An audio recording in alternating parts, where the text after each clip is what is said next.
తట్టు ప్రాంతాలన్నీ కూడా జలమవుతున్నాయి. మరో పక్క వర్షం దంచి కొడుతుంటోటి అధికారులు అయితే మాత్రం అప్రమత్తం చేశారు. మరో పక్క ఎన్డీఆర్ఎఫ్, ఎస్డీఆర్ఎఫ్ అలాగే హైడ్రా సిబ్బంది కూడా హైదరాబాద్ ప్రాంతాల్లో పలు సూచనలు అయితే చేశారు. మరో పక్క 4 రోజుల పాటు ఈ వాతావరణం అంటే చల్లగా ఉంటుంది. మరో పక్క 40 నుంచి 50 కిలోమీటర్ల వేగంతో ఈదురుగాలు వేస్తాయని చెప్పేసి వాతావరణ శాఖ అధికారులు అయితే తెలిపారు. మరో పక్క అంటే లోతట్టు ప్రాంతాల ప్రజల్ని అప్రమత్తం చేస్తున్నారు అధికారులు. మరో పక్క ట్రాఫిక్ నియంత్రణకు ట్రాఫిక్ పోలీసులు అయితే మాత్రం విశ్వ ప్రయత్నం చేస్తున్నారు. మరో పక్క ఆఫీసులు అంటే వదిలిపెట్టడంతో ఒక్కసారిగా ప్రజలు ఇళ్లకు వెళ్లేటటువంటి క్రమంలో ట్రాఫిక్ జామ్ అయినట్లు తెలుస్తుంది. మరో పక్క దీనిపై మరిన్ని వివరాలు మెదక్లో అంటే తెలంగాణ వ్యాప్తంగా ఒక్కసారిగా వర్షం పడటంతో వాతావరణ శాఖ అయితే మాత్రం అలర్ట్ జారీ చేసింది. రానున్న 4 రోజులు అయితే మాత్రం వర్షాలు ఎక్కువగా కురిసే అవకాశాలు ఉన్నాయి. పలు జిల్లాలకైతే ఎల్లో అలర్ట్, మరి కొన్ని జిల్లాలకు రెడ్ అలర్ట్ కూడా జారీ చేయడం తెలుసు. ముఖ్యంగా మెదక్ జిల్లాలో ఉన్నటువంటి తాజా పరిస్థితిని మా ప్రతినిధి రాము మరిన్ని వివరాలు అందించడానికి సిద్ధంగా. రాము, చెప్పండి, ఏంటి మెదక్ జిల్లాలో పరిస్థితి ఏంటి? ఒక పక్క గతంలో కూడా వారం రోజుల క్రితం మెదక్లో వర్షం కారణంగా కొన్ని లోతట్టు ప్రాంతాలు జలమయమయ్యాయి. కొన్ని కాలనీలు కూడా ఎస్డీఆర్ఎఫ్, ఎన్డీఆర్ఎఫ్ కూడా అక్కడ అంటే ప్రజల సురక్షిత ప్రాంతాలకు తెలిసాయి. ఇప్పుడు ప్రస్తుత తాజా పరిస్థితి ఏంటి రాము? సాయిరావు, గత 10 రోజుల క్రితమే ఉమ్మడి మెదక్ జిల్లాలోని ముఖ్యంగా చూస్తున్నట్టయితే మెదక్ జిల్లాలో భారీ వర్షపాతం నమోదైన నేపథ్యంలోనే మొత్తంలో మెదక్ ను ముంచెత్తుందని చెప్పవచ్చు.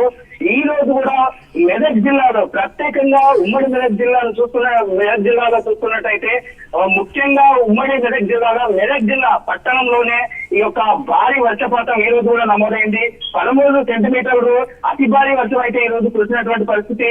అయితే రాజపల్లి కావచ్చు, అటు పాతూరులో 8 సెంటీమీటర్ల భారీ వర్షం ఈ రోజు కురిసింది. మెదక్ పట్టణంలోనైతే అన్ని చెరువులు మొత్తంలో జలమలం అయ్యాయి. ముఖ్యంగా చూస్తున్నట్టయితే వాహనదారులు, ప్రయాణికులు తీవ్ర ఇబ్బందులకు లోనయ్యారు. లోతట్టు ప్రాంతాల్లో అయితే భారీ వరద నీరు చేరింది. ముఖ్యంగా మెదక్ పట్టణంలోని గాంధీనగర్ కావచ్చు, సాయినగర్, వెంకట్రావు కాలనీ అయితే ఈ యొక్క జలమయమైనటువంటి పరిస్థితి నెలకొంది.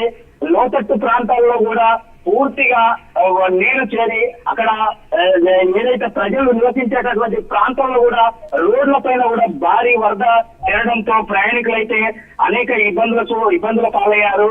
అయితే ఈ విధంగా చూసుకుంటే కొన్ని ఏరియాలు అయితే ఈ స్కూల్ ప్రాంతాల్లో కూడా ఏదైతే స్కూళ్ళు, రెసిడెన్షియల్ హాస్టల్లో కూడా పూర్తి నీరు చేరడంతో అక్కడ స్కూల్లో కూడా మధ్యాహ్నం నుంచే సెలవిచ్చినటువంటి పరిస్థితి నెలకొంది.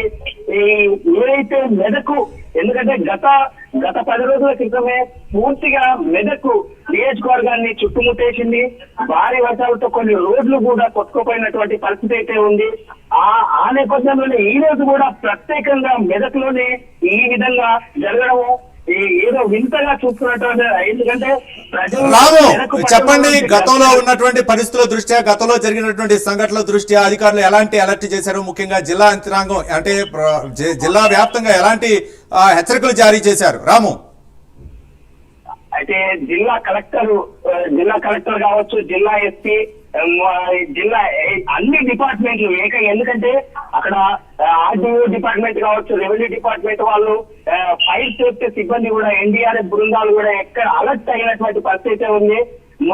ఎందుకంటే కలెక్టర్ ఆదేశాల మేరకు ఎలాంటి లోతట్టు ప్రాంతాల్లో ప్రజలు నివసిస్తున్నటువంటి ప్రాంతాల్లో కూడా ప్రజలను అలర్ట్ చేస్తున్నారు. అదే విధంగా వీళ్ళు ఏదైనా భారీ వర్షాల నేపథ్యంలోనే, ఎందుకంటే మెదక్ పట్టణంలోనే ఈ విధంగా ఉంది. 13 సెంటీమీటర్ల భారీ వర్షాలే అయితే ఇక్కడ ఉన్నటువంటి పరిస్థితి. ఉమ్మడి మెదక్ జిల్లా సంగారెడ్డిలో నార్మల్ గానే ఉంది. అదే సిద్దిపేటలో కూడా నార్మల్. ఏకంగా మెదక్ పట్టణంలోనే ఈ భారీ వర్షం కురవడంతో కలెక్టర్ కూడా ఎప్పటికప్పుడు ఈ కంట్రోల్ రూమ్ కూడా ఏర్పాటు చేశారు. ఈ ఎన్డీఆర్ఎఫ్ బృందాలు కూడా అలర్ట్ గా ఉన్నాయి. రాము, అంటే ఒక పక్క భారీ వర్షాల నేపథ్యంలో ప్రజలు అత్యవసరం అయితేనే బయటికి రావాలి, మరో పక్క అంటే అవసరం లేకపోతే మాత్రం ఇళ్లకే పరిమితం కావాలని చెప్పేసి మరో పక్క శిథిలావస్థలో ఉన్నటువంటి భవనాలు అవ్వచ్చు, లేకపోతే అంటే ఎలాంటి హెచ్చరికలు జారీ చేస్తున్నారు రాము? అయితే ఎందుకంటే నిన్న జరిగినటువంటి ఒక ఘటన అయితే ఉమ్మడి మెదక్ జిల్లాలో, ఎందుకంటే 10 రోజులు కురిసినటువంటి వర్షాల నేపథ్యంలో శిథిల వ్యవస్థలో ఉన్నటువంటి భవనాలు కూడా కూలిపోవడం జరిగింది. నిన్న లింగంపల్లిలో ఘటన లింగంపల్లిలో రెసిడెన్షియల్ హాస్టల్ భవనం కూడా కూలింది. ఎందుకంటే వర్షాల నేపథ్యంలోనే ఇంకా కూడా ఈ మెదక్ జిల్లాలో 10 రోజులుగా వర్షపాతం నమోదైన ఈ నేపథ్యంలో భారీ వర్షాల నేపథ్యంలో శిథిల వ్యవస్థలో ఉన్నటువంటి ఇల్లు కూడా కొన్ని కూలిపోయాయి. రోడ్లు కూడా కొట్టుకుపోయినటువంటి పరిస్థితి అయితే ఉంది. ఈ రోజు కూడా ఎప్పటికప్పుడు అలర్ట్ గా ఉంది. అధికారులు అయితే అప్రమత్తంగా ఉన్నారు. ఆ కలెక్టర్ ఆదేశాల మేరకు ఎక్కడైతే జలమయమైనటువంటి ఏరియాలు ఉన్నాయో అక్కడ ఆ ప్రాంతాల్లో కూడా అధికారులు పర్యటిస్తున్నటువంటి పరిస్థితి పరిశీలిస్తున్నారు. ఏదైతే జలమయమైనటువంటి ప్రాంతాల నుండి కొంతమంది ప్రజలను అయితే వేరే ప్రాంతానికి తరలిస్తున్నటువంటి పరిస్థితి అయితే ఉంది. సాయిరామ్ రాము, అంటే మరో పక్క విద్యాలయాలు అవ్వచ్చు, లేకపోతే మరొక చదువుకునే విద్యార్థులు అవ్వచ్చు, అంటే ఒక పక్క విద్యాలయాలకు ఏమైనా సెలవు ప్రకటించే అవకాశం ఉందా? రానున్నటువంటి 4 రోజులు కూడా వర్షాలు కురిసే అవకాశం ఉన్న నేపథ్యంలో ఒక పక్క వాతావరణ శాఖ కూడా హెచ్చరికలు జారీ చేస్తుంది. మరో పక్క గత అనుభవాన్ని దృష్టిలో పెట్టుకొని ఎలాంటి హెచ్చరికలు జారీ చేసే అవకాశాలు ఉన్నాయి? ఖచ్చితంగా, ఎందుకంటే స్కూల్ విద్యార్థులకు చాలా ఇబ్బందికరమైనటువంటి పరిస్థితి. సుదూర ప్రాంతాల నుంచి వచ్చే విద్యార్థులకు ఖచ్చితంగా స్కూళ్ళకు కూడా తెలివిచ్చే పరిస్థితి అయితే ఉంది. గత 4 రోజుల వర్షాలు ఉన్నాయని వాతావరణ శాఖ ఏదైతే వెల్లడించిందో ఈ నేపథ్యంలోనే కలెక్టర్లు కూడా ఉమ్మడి మెదక్ జిల్లాలో సిద్దిపేట కావచ్చు, సంగారెడ్డి కావచ్చు, ముఖ్యంగా మెదక్ కలెక్టర్ కూడా అప్రమత్తంగా ఉంది. ఏదైతే రెవెన్యూ డిపార్ట్మెంట్ కావచ్చు, ఈ ఎస్డీఆర్ఎఫ్ బృందాలను కూడా అప్రమత్తంగా ఉండాలని సూచిస్తున్నటువంటి పరిస్థితి. లోతట్టు ప్రాంతాల్లో ఉన్న ప్రజలను కూడా ఎక్కడైతే ఏదైతే ఉందో ఈ యొక్క ప్రాంతాల నుండి వేరే ప్రదేశాలకైతే తరలిస్తున్నటువంటి పరిస్థితి ఉంది. ఈ గతంలో కూడా ముఖ్యంగా మెదక్ మండలంలోనే కొన్ని రోడ్లు కొట్టకపోయినటువంటి పరిస్థితి. Right, thank you Ramu.